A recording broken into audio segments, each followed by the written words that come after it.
حضرت مالک بن دینار، الحمدللہ جب میں وہاں پڑھتا تھا تو مجھے حاضری کا شرف حاصل ہوا.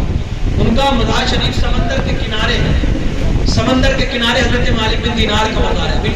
آپ حج کرنے کے لیے گئے، جب آپ حج کرنے کے لیے پہنچے آپ نے کیا دیکھا؟ لاکھوں کا مجمع، لاکھوں لوگ طواف کر رہے ہیں، لاکھوں لوگ حج کرنے کے لیے آئے ہیں.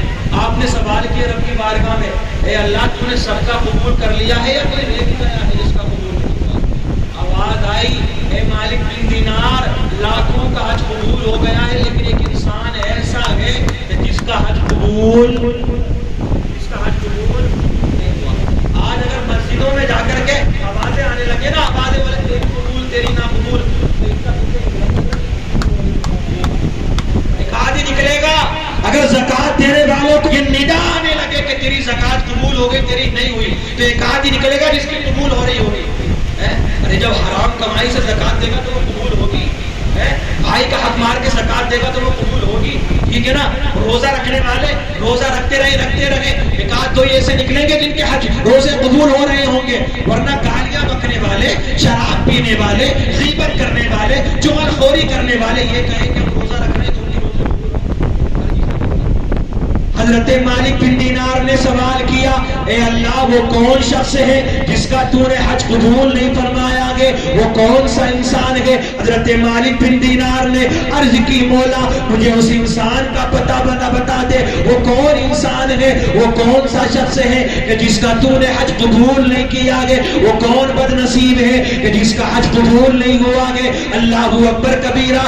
آواز آئے گی، ندا آئے گی کہ جس انسان کا حج قبول نہیں ہوا گے اس کا نام ہے محمد بن ابراہیم بلخی. اس کا نام محمد بن ابراہیم بلخی ہے، بلخ کا رہنے والا ہے. حضرت مالک بن دینار نے طواف پورا کیا. طواف پورا کرنے کے بعد میں آپ اس شخص کو ڈھونڈنے کے لیے نکل جاتے ہیں. اب وہاں پر میرے عزیزوں یہ ہوتا ہے کہ پاکستان والوں کی بلڈنگ الگ، ہندوستان والوں کی بلڈنگ الگ، اور امریکہ والوں کی بلڈنگ الگ، انگلینڈ سے آنے والے حاجیوں کی بلڈنگ الگ. آپ ڈھونڈتے رہے، تلاش کرتے رہے کہ جو بلخ سے آئے ہیں ان کے خیمے کہاں لگے ہوئے ہیں. ڈھونڈتے حضرت مالک بن دینار جہاں پر بلخ کے خیمے لگے ہوئے تھے، وہاں کے لوگوں کے خیمے لگے ہوئے تھے، وہاں پہنچ جاتے ہیں. آپ نے سوال کیا، یار یہ بتاؤ کہ تم میں سے محمد بن ابراہیم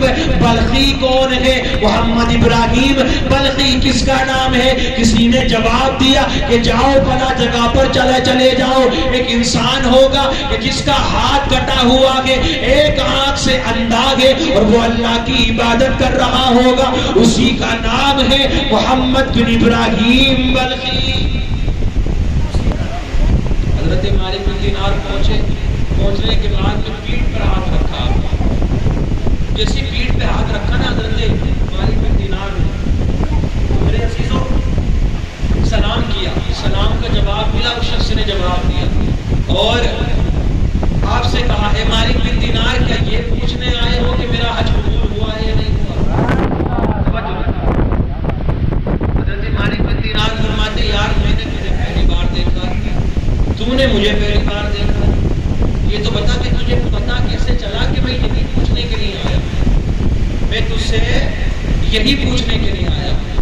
وہ شخص عرض کرتا ہے، مالک بن دینار پہلی بار حج کرنے کے لیے نہیں آیا ہوں، پچھلے 24 سال سے لگاتار حج کر رہا ہوں.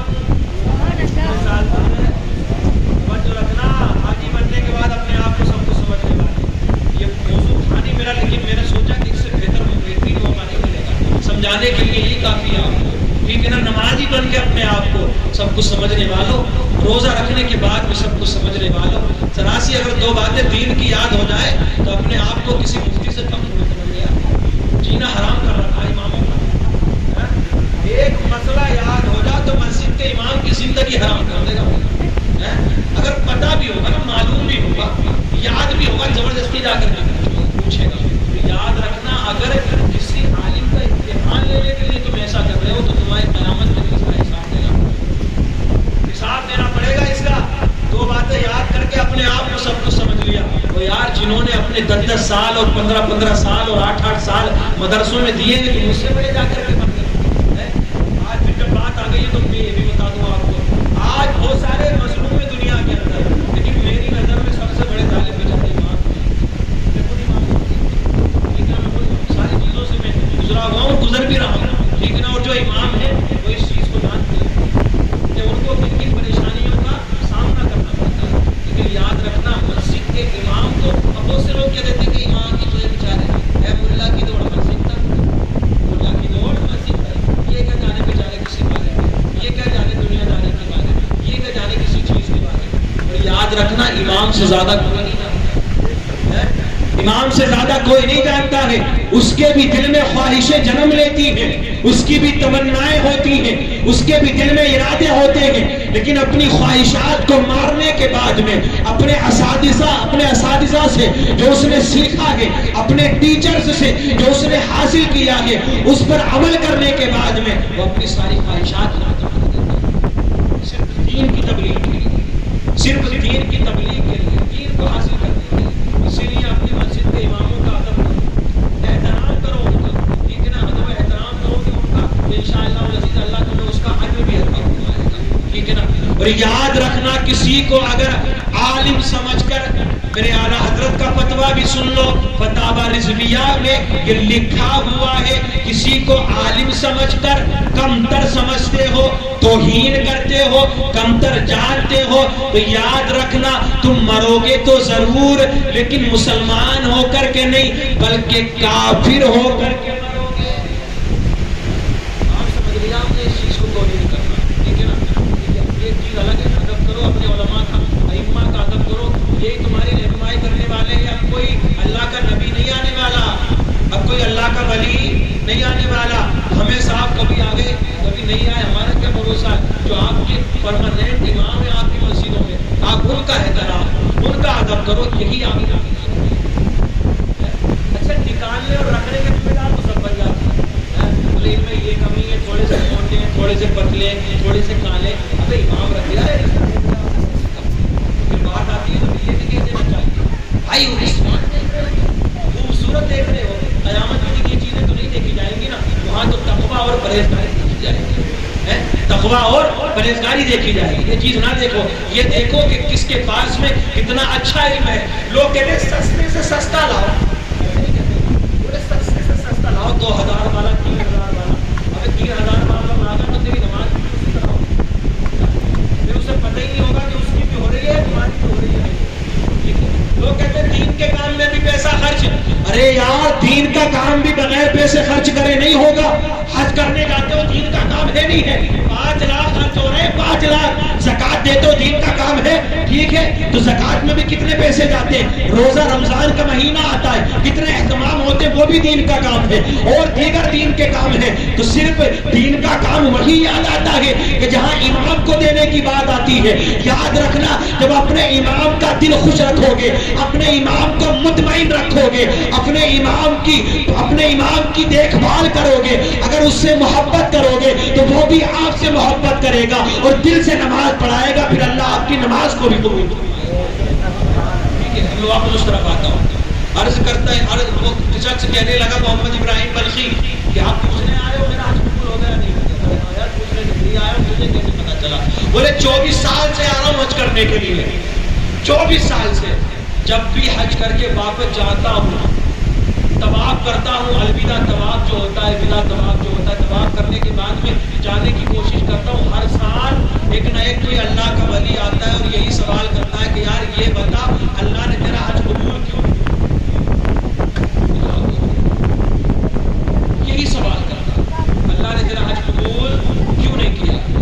حضرت مالک بن دینار بھی عرض کرنے لگے، آپ فرماتے ہیں یار میں بھی یہی پوچھنے کے لیے آیا ہوں کہ 24 سال سے سے حج کر رہا ہے، ایک یا دو یا تین یا چار یا پانچ نہیں، 24 سال سے حج کر رہا ہے، ایک بھی قبول نہیں ہوا۔ یار یہ تو بتا ایسا کون سا گناہ کیا ہے، ایسی کون سی گستاخی کی ہے، ایسا کون سا معاملہ تو نے کیا ہے، کون سا ایسی خطا تجھ سے ہو گئی ہے جس کی وجہ سے اللہ نے تیرے حج کو قبول نہیں کیا گے اور 24 حج تیرے قبول نہیں ہوئے گے۔ وہ انکار کرتا رہا، نہ میں نہیں بتاؤں گا۔ حضرت مالک بن دینار نے اصرار بڑھا دیا، بتانا پڑے گا، یہ بتا قبول کیوں نہیں ہوئے گے، اللہ نے قبول کیوں نہیں کیے گے؟ وہ شخص کہتا ہے مالک بن دینار سننا چاہتے ہو تو سنو، میں بتاتا ہوں، میں بہت بڑا امیر انسان تھا،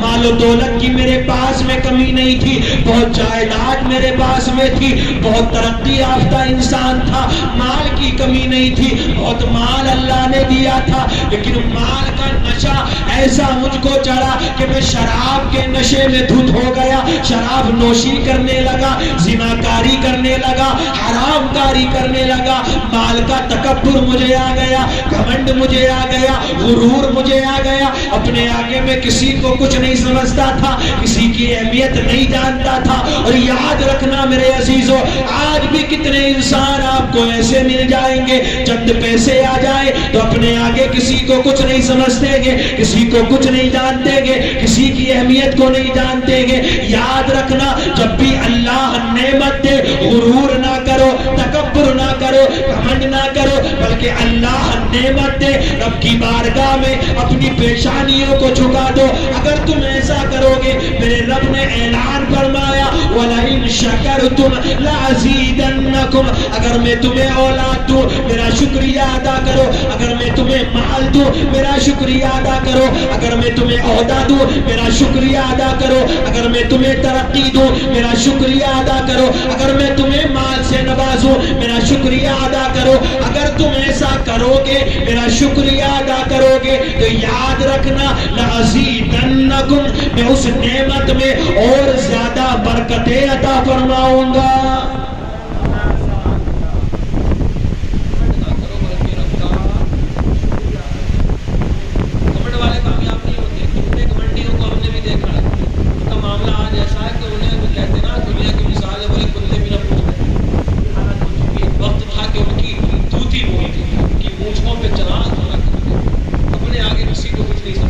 آج حالات یہ ہے کہ ان کی اولادیں بھیک مانگتی ہیں۔ آج یہ تکبر کرنے والے کا تو یہی حال ہوتا ہے، اور تکبر کرنے والا شیطان کا دوست ہے، اس کا دوست ہے شیطان کا۔ کسی بھی چیز پر گھمنڈ نہ کرنا، کسی بھی چیز پر تکبر نہ کرنا۔ رب نے کیا فرمایا؟ انہ لا یحب المتکبرین، اللہ تکبر کرنے والوں کو پسند نہیں فرماتا، غرور کرنے والوں کو پسند نہیں فرماتا۔ وہ شخص کہتا ہے مال بہت تھا، رمضان کا مہینہ تھا، رمضان کے مہینے میں شراب پی کر کے آیا، نماز عصر کا وقت تھا، عصر کی نماز کا ٹائم ہو چلا تھا، عصر کی نماز کا وقت ہو چلا تھا۔ میری ماں، توجہ رکھنا میرے عزیزو، غور کرنا، پوری تقریر کا نچوڑ پیش کر رہا ہوں۔ میری ماں روٹیاں بنا رہی ہے، تنور کے قریب بیٹھ کر کے میری ماں کھانا بنا رہی ہے، کھانا تیار کر رہی ہے، افطاری کا انتظام کر رہی ہے۔ رمضان کا مہینہ ہے، شراب پی کر کے آیا، ابھی افطار کا وقت نہیں ہوا ہے، افطار کے وقت سے پہلے عصر کے وقت میں جب میں گھر میں داخل ہوا، ماں کو کھانا بناتے ہوئے دیکھا تو میں نے نشے کی حالت میں کہا اے امی جان مجھے کھانا دے دو، بھوک لگ رہی ہے۔ اللہ اکبر کبیرہ۔ میرے عزیزو یاد رکھنا، ماں کا دل تو ماں کا دل ہوا کرتا ہے، اگر گھر میں کھانا نہ ہو تو ماں کہیں سے بھی انتظام کرے، اپنے بچے کو کھانا ضرور دیتی ہے، اپنے بچوں کے لیے سارے انتظامات کرتی ہے۔ اور یاد رکھنا یار، دنیا میں جو پیار ماں کرتی ہے ایسا پیار کوئی اور نہیں کر سکتا، جو پیار آپ کے ماں باپ کرتے ہیں ایسی محبت، ایسا پیار کوئی اور نہیں کر سکتا۔ ماں نے کہا ارے شرم تو کر، رمضان کا مہینہ ہے تو اس مہینے کا ادب بھی نہیں کرتا ہے، اور شرم تو کر، اس مہینے میں شراب شراب پی کر کے آیا ہے اور تو مجھ سے کھانا مانگ رہا ہے، کم سے کم کھانے کا ٹائم ہونے دے، اس وقت میں تمہیں کھانا دوں گی، تجھے کھانے کے لیے دوں گی۔ اللہ اکبر کبیرہ۔ وہ شخص عرض کرتا ہے اے مالک بن دینار، جب میری ماں نے مجھے کھانا دینے سے انکار کر دیا تو میں نے اپنی ماں کو ایک زور کا تھپڑ مارا، اتنی زور سے مارا کہ جو تندور تھا میری ماں تندور میں گر جاتی ہے، جل جاتی ہے اور میری ماں کا انتقال ہو جاتا ہے۔ آج ہم نے بھی ڈنڈے رکھے ہوئے، ڈنڈے کہتے بولے تمہارا تو صحیح ہو گئے، بزرگ ہو گئے، تمہاری اب عمل کام نہیں کر رہی، تم نے بولے بولنے کی ضرورت نہیں ہے، اب ہم نہیں اچھتے ہیں شر، اب ہم جو کہیں گے وہ ہوگا، ہمارا جو فیصلہ ہوگا۔ اور جب تجھے سلیقہ پیشاب کرنے کا بھی نہیں تھا نا، اس وقت میں اگر تجھے کسی نے سلیقہ سکھایا تو تیرے ماں باپ نے، تجھے بولنا سکھایا تیرے ماں باپ نے، تجھے چلنا سکھایا تیرے ماں باپ نے، یوں ہی نہیں رب نے فرما دیا وَبِالْوَالِدَيْنِ إِحْسَانًا، اپنے والدین کے ساتھ میں اس نے سلوک کیا، یوں ہی فرما دیا اللہ نے إِمَّا يَبْلُغَنَّ عِندَكَ الْكِبَرَ أَحَدُهُمَا أَوْ كِلَاهُمَا فَلَا تَقُل لَّهُمَا أُفٍّ۔ کا کیا نہیں کرو گے، کیا معنی نکالو گے، منہ بھی نہ کرو ماں باپ کو، ہم کہہ رہے بڈھے بیٹھ رہی نا، ایک لٹ نہ سکھا، بڑھیا بولتی رہتی ہے، شرم آتی ہے، کدے کی طرح ہیکتی رہتی بھی انگناتی رہتی، بولتی رہے گی گھر میں، کبھی چپ نہیں بیٹھے گی، تمہارے جو دل میں قرآن کیا کہہ رہا ہے، ان دونوں میں سے یا کوئی ایک ضعیفی کو پہنچ جائے، بزرگی کو پہنچ جائے تو انہیں اف تک بھی نہ کہو، اف تک، ٹھیک ہے، اچھا سلوک کرو ان کے ساتھ۔ وہ شخص کہتا ہے میں نے تھپڑ مارا نا تو میری ماں تندور میں گر گئی، اس کا انتقال ہو گیا، میں تو کمرے میں چلا گیا، دروازہ لگایا اور سو گیا۔ اندر جانے کے بعد اگلے دن ظہر کے وقت میں میری آنکھ کھلی، اگلے دن ظہر کے وقت میں شراب کے نشے میں ایسے دودھ تھا، اتنا نشہ چڑھا ہوا تھا مجھے شراب کا، مال کا اتنا نشہ تھا کہ مجھے کوئی پرواہ نہیں، ٹھیک ہے۔ اگلے دن جب اٹھا تو میں کیا دیکھتا ہوں کہ میری ماں، میری جو بیوی ہے، شریک حیات ہے، وہ اپنے کپڑے سمیٹ رہی ہے، اپنے کپڑے بیگ میں رکھ رہی ہے، بیگ میں ٹھیک ہے، سمیٹنے کی کوشش کر رہی ہے۔ میں نے کہا یہ تو بتا تو کہاں جا رہی ہے، تجھے کس چیز کی کمی ہے اس گھر میں، تیرے لیے کیا کمی ہے؟ تو وہ شخص کہتا ہے مالک بن دینار، میری بیوی نے اس وقت میں ایک جملہ کہا تھا، کمی مجھے کسی چیز کی نہیں ہے اس مکان کے اندر، اس گھر میں مجھے بہت مال ملا، بہت سکون ہے، لیکن تو جو ہے نا، تو تیرے لیے ایک جملہ ہے کہ جو انسان اپنی ماں کا نہیں ہو سکتا تو وہ اپنی بیوی کا کیسے ہو سکتا۔ آج تو سکون ہی وہاں جہاں بیویوں کی سنی جا رہی ہے، وہ آج والی بیویاں کہاں ہیں؟ آج تو وہ راضی ہے، اور مطلب اگر ماں باپ سے دو چار جملے صحیح سے بول لو تو کیا کہتی ہے، بولے تم نے شادی کیوں کری، اپنے ماں باپ کے پلو سے ہی بنے رہتے، ماں باپ کے پلو سے ہی بنے رہتے، تم نے یہی کیوں کرا تھا، ارے تجھ سے شادی کرنے کے بعد میں کہ میرے ماں باپ کا رشتہ ختم ہو گئے، تعلقات ختم ہو گئے، نہ میرے آج اس بات پہ راضی بیویاں۔ لیکن میں ہمیشہ ایک جملہ کہتا ہوں، اگر کوئی عورت آپ سے کہے، آپ کی شریک حیات بیوی آپ سے کہے کہ اپنے ماں باپ کو چھوڑ دو، تو اپنے بہن بھائیوں کو چھوڑ دو، تو آپ بھی اس سے کہنا کہ چھوڑ دوں گا، میں تیری اس بات پہ راضی ہوں، لیکن میری بھی ایک شرط ہے۔ کیا شرط ہے؟ وہ کہے گی کیا شرط ہے؟ آپ کہنا میں بھی چھوڑتا ہوں، چل تو بھی اپنے ماں باپ کو چھوڑ دے۔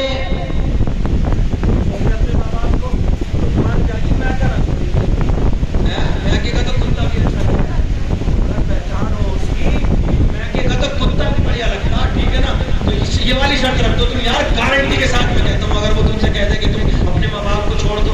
حضرت مالک بن دینار سے وہ شخص کہتا ہے میں نے اس سے پوچھا کیوں جا رہی ہے، اس نے جواب دیا کہ میں اس لیے جا رہی ہوں کہ تو نے اپنی ماں کو مار دیا ہے۔ وہ کہتا کہ میں نے کیسے مارا؟ اس بیوی کہتی کہ ایک تھپڑ مارا، وہ تنور میں گری، جل گئی، انتقال ہو گیا۔ پوچھنے لگا میری ماں کہاں پر ہے؟ اس کی بیوی نے جواب دیا کہ تیری ماں کو لوگوں نے دفنا دیا، اس کے کفن دفن کا انتظام کر دیا۔ اللہ اکبر کبیرہ۔ وہ شخص کہتا ہے مالک بن دینار، بیوی بھی چھوڑ کر چلی چلی گئی. اور اسی وقت میں جب یہ معاملہ میرے سامنے آیا مجھے اتنا اپنے اوپر افسوس ہوا, میں اتنی لعنت بھیجنے لگا کہ میں نے جس ہاتھ سے اپنی ماں کو تھپڑ مارا تھا اسی وقت میں کلاڑی کو لیا, اور اسی وقت میں کلاڑی سے میں نے اسی ہاتھ کو اپنے جسم سے الگ کر دیا.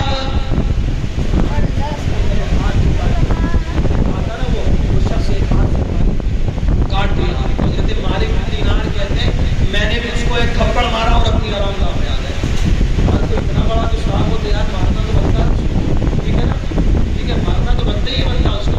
آج یار ایک چیز اور میں آپ کو بتا دوں, یہ مت سوچو کہ بڑا والا نہیں کرتا تو میں بھی نہیں کروں گا, میں پچھلا والا میں کھلا رہا تو میں بھی کھلاؤں. ماں باپ ایک ماں باپ مل کر نا, اکیلے ماں باپ مل کر 10 بچوں کو پالتے, لیکن 10 بچوں سے بڑی خوشی ہوتی ہے. بیٹا ہوگا, پھر بیٹا ہوگا, ایک اور لٹ بڑھ گیا, ایک اور تو لٹ کہہ رہے ہیں, بیٹا کہاں کرے لٹ کہہ رہے لٹ, ایک اور لٹ بڑھ گیا, ایک اور لٹ بڑھ گیا, 5 ہو گئے. ارے میرے تو 5 لٹ ہیں, میرے تو 6 لٹ ہیں. بڑے ہو کر وہ دوسروں کے لیے لٹ نہیں بنتے, تمہارے لیے پھر باندھ دیتے ہیں. 2 دن رکھائے گا, 3 دن رکھائے گا, الٹے باندھ کے, ٹھیک ہے. جب زمین بھی بڑھ گئی اب رہنے کے لیے گھریا بھی 3 آدھی رات نہیں ہو جاؤ, ٹھیک ہے. بہت سے آتے ہیں کیسے دیکھتے بیچارے جن کے 5 لونڈے وہ اپنی لونڈیوں کے گھر, اپنی لڑکیوں کے گھر جا کر کے رہ رہے, شرم نہیں آتی, غیرت نہیں آتی اب ایسے لوگوں کو کہ جو اپنے ماں باپ کے ساتھ یہ رویہ اختیار کرتے. حضرت مالک بن دینار کہتے تھپڑ مارا, گھر آ گیا, آرام گاہ پر آ گیا, آرام کرنے لگا, آرام کرنے لگا. ابھی آنکھ لگی تھی کہ در و دیوار مہک گئے, خوشبو ہی خوشبو آنے لگی, پورا علاقہ خوشبو سے معطر ہوا. اور میں کیا دیکھتا ہوں کہ میرے خواب میں اللہ کے حبیب تشریف لائے ہیں. میرے آقا خواب میں تشریف لائے, میرے آقا ارشاد فرمانے لگے, اے مالک بن دینار ذرا یہ تو بتا تو اس شخص کو تھپڑ مار کے کیوں آیا ہے, تو نے اس شخص کو کیوں مارا ہے. وہ مالک بن دینار عرض کرتے ہیں یا رسول اللہ علیہ الصلوۃ والتسلیم, میرے ماں باپ آپ پر قربان, میرے آقا ہماری جانیں آپ پر قربان, یا رسول اللہ ہمارا سب کچھ آپ پر قربان, میرے آقا یا رسول اللہ میں نے اس لیے مارا ہے کہ وہ شخص اپنی ماں کا اتنا بڑا نافرمان ہے, اتنا بڑا گستاخ ہے, اس نے اتنی بڑی گستاخی کی کہ اپنی ماں کو تھپڑ مارا, اس کی ماں تندور میں گری اور انتقال ہو گیا. میرے آقا ارشاد فرماتے ہیں اے مالک بن دینار 24 سال سے وہ حج کرنے کے لیے آ رہا ہے. حضرت مالک بن دینار عرض کرتے ہیں یا رسول اللہ 24 حج کر چکا ہے, لیکن اللہ نے اسی نافرمانی کی وجہ سے اس کے حج کو قبول نہیں کیا ہے. میرے آقا ارشاد فرماتے ہیں اے مالک بن دینار جس شخص کو تم تھپڑ مار کر کے آئے ہو, جس کو تم نے مارا ہے, قیامت کے دن اللہ اس شخص کو اس کی ماں کی وجہ سے جنت عطا فرمائے گا. اس کی ماں کی وجہ سے سوچنے والی بات ہے کہ ماں کی اس وجہ سے جنت بھی ماں کی وجہ سے, جنت بھی ماں کی وجہ سے, آپ بھی جنت بھی ماں کی وجہ سے. یہ کسی نے کیا وہ کہا ہے, اگر قیامت کے دن ماں کو ماں باپ کو اختیار دے دیا جائے نا کہ جاؤ اپنی اولاد کو جہاں لے جانا چاہتے ہو لے جاؤ, کہ ماں کو اختیار دے دیا جائے تو کوئی ماں ایسی نہیں ہوگی جو یہ چاہے گی اس کا بیٹا جہنم میں جائے. یار ہوگی کوئی ماں ایسی, چاہے تم نے دنیا میں کتنا بھی ظلم کیا ہو اپنے ماں باپ کے ساتھ, کتنا بھی حق مارا ہو ان کا, کتنے بھی حقوق مارے, لیکن کوئی ماں باپ ایسے نہیں. یہ ماں جو آپ کو یہ کہے کہ اللہ ان کو جہنم میں ڈال دے, ٹھیک ہے, ماں کو اختیار مل جائے تو ہر اولاد جنت میں چلی جائے گی, ٹھیک ہے. تو جب ماں کو اختیار ملے تو اولاد جنت میں جائے گی, تو وہ اللہ جو اپنے بندوں سے 70 ماؤں سے زیادہ پیار کرتا ہے, وہ اللہ کب چاہے گا کہ اس کا بندہ جہنم میں جائے گا, ٹھیک ہے نا. لیکن ہمیں جہنم میں اگر کچھ لے جائے گا تو ہمارے اعمال ہوں گے, ہمارے برے اعمال ہوں گے. حضرت مالک بن دینار عرض کرتے ہیں یا رسول اللہ اپنی ماں کی وجہ سے کیسے جنت میں جائے گا, ٹھیک ہے, اپنی ماں کی وجہ سے کیسے جنت میں جائے گا. میرے آقا ارشاد فرماتے ہیں قیامت کا دن ہوگا, نفسی نفسی کا عالم ہوگا, اللہ اس کی ماں کو اختیار دے گا, یہ بتا تیرے بیٹے کے ساتھ میں اس کے ساتھ میں کیا سلوک کیا جائے, اس کو کہاں ڈالا جائے, جنت میں ڈالا جائے یا جہنم میں ڈالا جائے.